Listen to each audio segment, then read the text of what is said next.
নমস্কার সকলকে, চলে এসেছি নতুন আরেকটি ভিডিও নিয়ে। চলুন আজকের ভিডিও শুরু করা যাক। আজকে আমি করব ফুলকপি দিয়ে বড়া।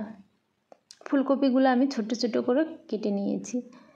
কেটে আমি একটু লবণ জলে ভিজিয়ে রেখেছিলাম, যাতে ফুলকপির ভেতর অনেক পোকা থাকে ছোট ছোট, সেগুলো বেরিয়ে যায়। তারপর আমি খুব ভালো করে ধুয়ে নিয়েছি। এখন আমি একটা ব্যাটার তৈরি করে নেব।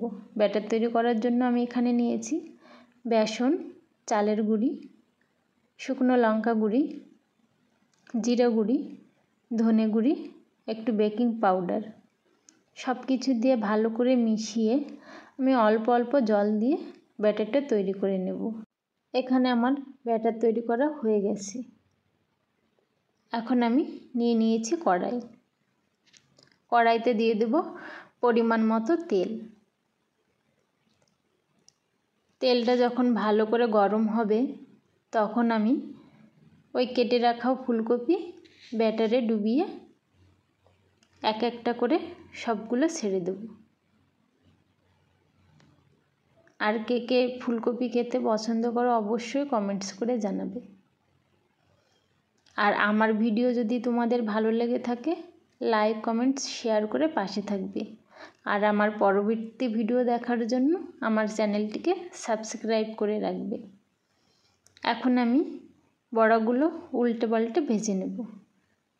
এখানে আমি ওভেনের আঁচটা আমি রেখেছি লো, কারণ হচ্ছে নতুবা ফুলকপিগুলো সিদ্ধ হবে না ভালো করে, কাঁচা থেকে যাবে ভেতরে। আর তোমরা চাইলে ফুলকপিটা একটু ভাপিয়েও নিতে পারো প্রথমে। আমি নিইনি, কারণ আমি একটু ভালো ক্রিস্পি করে ভাজতে চেয়েছি, তাই। তোমাদের ইচ্ছা।